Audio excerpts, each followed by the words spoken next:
Audio Jungle.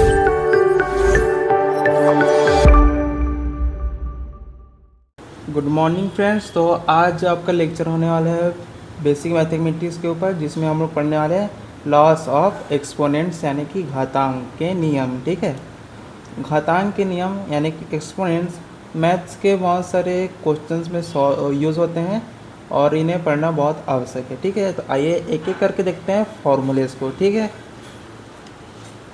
सबसे पहले आता है हमारा क्या, प्रोडक्ट रूल। ठीक है, प्रोडक्ट रूल में मतलब कि किसी भी वेरिएबल के पावर दिया रहे, ठीक, किसी भी वेरिएबल का पावर दिया रहे, यदि दूसरे वेरिएबल के पावर के साथ मल्टीप्लाई करें तो दोनों वेरिएबल्स के जो पावर जो है ऐड हो जाते हैं। जैसे कि x की power m into x power n is equal to x की power m plus n।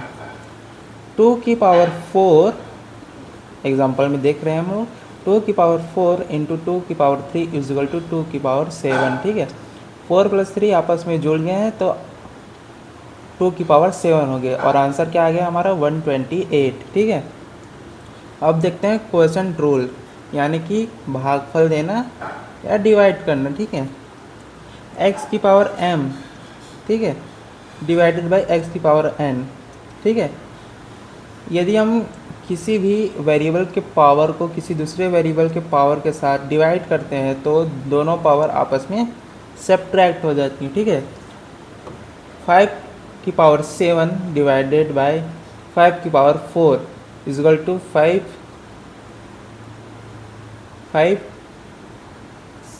Minus 4, 5 की पावर 7 माइनस 4, 5 की पावर 3। ठीक है, आंसर क्या आ गया हमारा 125। ठीक है, अब देखते हैं पावर ऑफ प्रोडक्ट।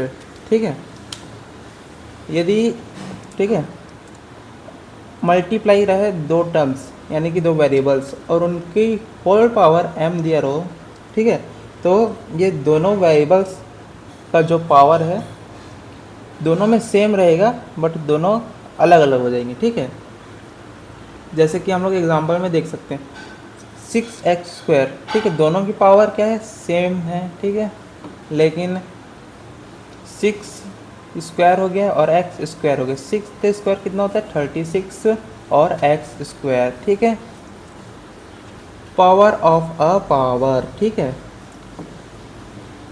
किसी भी वेरिएबल के पावर का होल पावर दिया रहे तो जो होल पावर है, ठीक है, वो वेरिएबल के पावर के साथ मल्टीप्लाई हो जाता है तो x की पावर m इंटू n, जैसे कि आप देख रहे हैं। ठीक है, एग्जाम्पल में देखते हैं जैसे कि 2 की पावर 2 की होल पावर 3, तो यहाँ पर जो 2 एंड 3 है वो आपस में क्या हो जाएंगे, मल्टीप्लाई हो जाएंगे, तो 2 इंटू 3 6 हो जाएगा, तो 2 की पावर 6 इज इक्वल टू 64। ठीक है, अब देखते हैं पावर ऑफ अ क्वोशिएंट यानी कि न्यूमरेटर एंड डिनोमिनेटर की पावर दिया रहे। ठीक है, तो उसको कैसे लिखते हैं, उसको हम लोग इस प्रकार से लिख सकते हैं x की पावर m अपन y की पावर m, यानी कि न्यूमरेटर की पावर m अपन डिनोमिनेटर की पावर m। ठीक है, अब एग्जांपल में देखते हैं जैसे कि 8 है हमारा क्या न्यूमरेटर, ठीक है, और x क्या है हमारा डिनोमिनेटर। अब दोनों का पावर 2, ठीक है, तो इसको हम लोग लिख सकते हैं 8 की पावर 2, ठीक है, और x की पावर 2। ठीक है, तो 8 की पावर 2 कितना हो जाएगा हमारा 64। ठीक है, और x की पावर 2 यानी कि x स्क्वायर ही रहेगा। ठीक है, अब देखते हैं जीरो एक्सपोनेंट। ठीक है, यदि किसी वेरिएबल का पावर किसी नंबर का पावर, ठीक है, जीरो दिया रहता तो हमेशा क्या रहेगा 1 ही रहेगा। ठीक है, हमेशा क्या रहेगा 1 ही रहेगा। अब देखते हैं जैसे कि एग्जांपल में देख सकते हैं 4 की पावर 0 इज इक्वल टू 4 की पावर 1 इज इक्वल टू 0 हमें दे दिया गया है। ठीक है, 4 की पावर 0 इज इक्वल टू 1, यहाँ पर 2 की पावर 0 भी रखते तो भी 1 आता, s की पावर 0 तो रखते तो भी 1 आता, z की पावर 0 रखते तो भी 1 ही आएगा। ठीक है, नेगेटिव एक्सपोनेंट x की पावर माइनस m, यदि किसी वेरिएबल के पावर यदि माइनस में हो तो वो पावर जो है नीचे चले जाता है, यानी कि ये जो x की पावर m 1 अपॉन एक्स की पावर m। ठीक है, समझ में आ रहा होगा, ठीक है। जो भी पावर है वो नीचे जाके क्या हो जाएगा, पॉजिटिव 1/x⁻m। जैसे कि n की पावर -2 दिया है, ठीक है, तो इक्वल टू 1/n², 1/81, ठीक है। ये आ गया हमारा आंसर, ठीक है। अब देखते हैं फ्रैक्शनल एक्सपोनेंट, ठीक है। फ्रैक्शनल एक्सपोनेंट में क्या होता है देखते हैं। फ्रैक्शनल एक्सपोनेंट दिया गया x⁻m/n, डिनोमिनेटर में क्या है, n है, न्यूमरेटर में क्या है, m है, ठीक है। तो जो है डिनोमिनेटर वो रूट के आगे आ जाएगा, ठीक है, और जो न्यूमरेटर है, ठीक है, वो x की पावर में आ जाएगा, ठीक है। x की पावर में आ गया न्यूमरेटर, और डिनोमिनेटर जो है रूट के बाहर रहेगा, ठीक है, आगे रहेगा।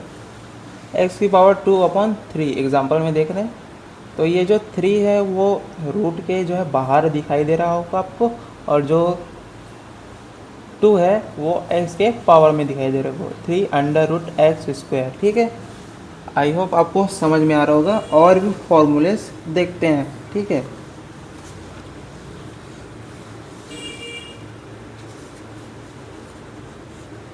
ठीक है, रेडिकल रूल्स, यानी कि ये सब जो है एक्सपोनेंट्स के ही रूल हैं, लेकिन अब क्या डिफ़िकल्टी आती है क्वेश्चंस में कि रूट्स आ जाते हैं बहुत सारे, तो इनको सॉल्व करना थोड़ा डिफ़िकल्ट होता है, फिर भी हम लोग इसको देख लेते हैं, ठीक है।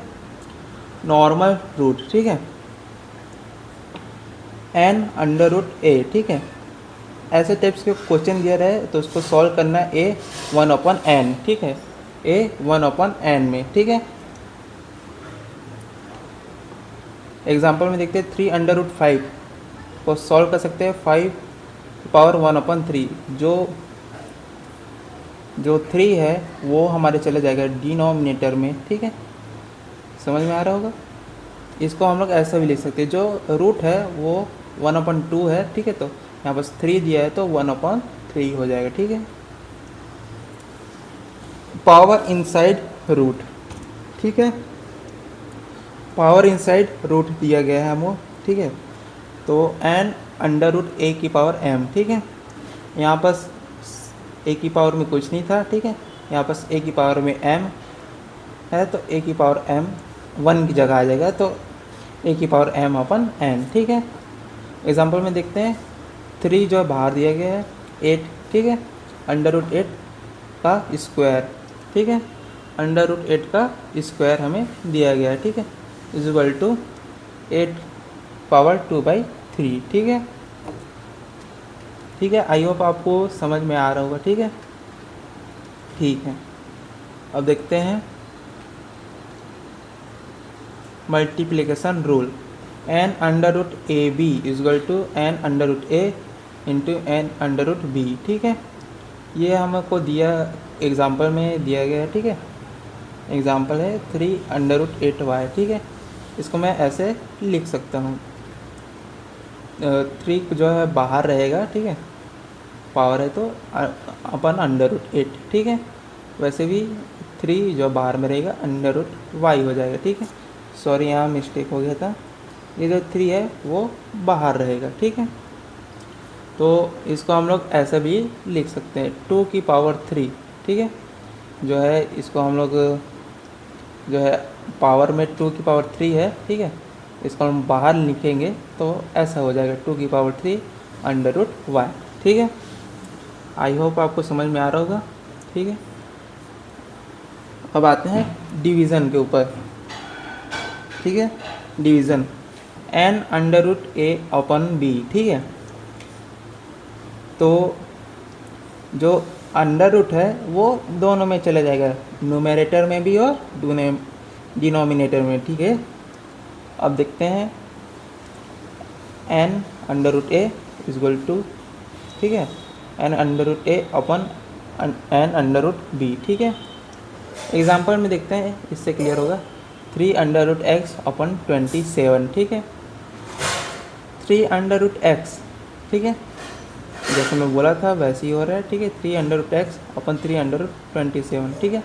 3 अंडर रूट एक्स तो 3 अंडर रूट एक्स ही रहेगा, लेकिन 3 अंडर रूट 27, ठीक है 27 का जो है कितना होता है, 27 का अंडर रूट होता है 3, ठीक है 3 की पावर 3, ठीक है 3 की पावर 3 से, और ये 3 जो है कैंसिल आउट हो जाएंगे और ये बचेगा हमारा 3, ठीक है। एडिशन सब्ट्रैक्शन इनसाइड रूट, ठीक है, आप जैसे कि n under root A plus minus B कर रहे हैं तो ये इज इक्वल टू नहीं होता है, ठीक है n under root A plus minus n under root B के बराबर, ठीक है। यहाँ एग्जांपल में देख सकते हैं 3 अंडर रूट 3 प्लस 8, ठीक है 3 under root 3 plus 3 under root 8, ठीक है, ये इज इक्वल टू नहीं होता। आइए देखते हैं कैसे नहीं होता। 3 अंडर रूट, ठीक है 3 under root 3 plus 8 is equal to 3 under root 11 का जो वैल्यू आ रहा है हमारा 9.949 आ रहा है, ठीक है, और जबकि 3 अंडर रूट 3 का वैल्यू है हमारा इज इक्वल टू 5.1961, ठीक है 3 अंडर रूट का वैल्यू है इज इक्वल टू 8.6852, ठीक है। अब दोनों को ऐड कर देते हैं, 3 under root 3 plus 3 under root 8 का तो 13.681, ठीक है, जो कि हमारा वैल्यू मैच नहीं कर रहा है, ठीक है। इस कारण से ये जो है रूल फॉलो नहीं होता, ठीक है, इसको हमें ध्यान रखना है, ठीक है। वैसे ये भी है एडिशन और subtraction of power inside root, ठीक है,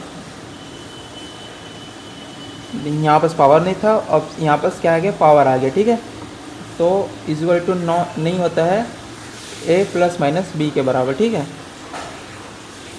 इसको हम लोग हटाते हैं तो क्या हो जाता है, रूट के साथ ये हट जाता है, ठीक है, a प्लस माइनस बी हो जाता है, ठीक है। 3 अंडर रूट 5 की पावर 3 माइनस एक्स की पावर 3 अंडर रूट, ठीक है, इक्वल टू नहीं होगा 5 माइनस एक्स के बराबर, ठीक है। आई होप आपको ये सभी जो है एक्सपोनेंट्स के रूल्स समझ में आ रहे होंगे। यदि कोई भी टर्म समझ में नहीं आता या बोलने में मेरी मिस्टेक हो जाती है तो कृपया कमेंट करके लिख दें, ठीक है। Thank you for watching.